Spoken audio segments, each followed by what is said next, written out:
পেটে বা কুচকিতে ফোলা দেখা যায়, কাশি দিলে বা ভারী কিছু তুললে ফোলা বেরিয়ে আসে, এটা কিন্তু হার্নিয়া হতে পারে। মনে রাখবেন, হার্নিয়া হলে সাধারণত পেটের বা কুচকির একপাশে ফোলা বা গাঁট দেখা যায়। আর দাঁড়ালে বা চাপ দিলে ফোলা বেরিয়ে আসে, শুয়ে পড়লে ফোলা কমে যায়।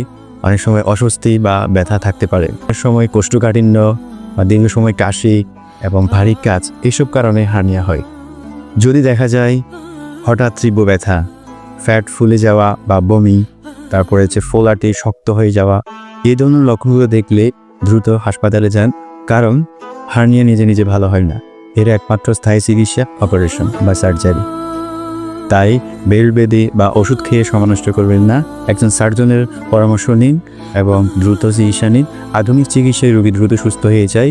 তাই লজ্জা নয়, সচেতনতার সমাধান। ভিডিওটি শেয়ার করুন, কারো কাজে লাগতে পারে।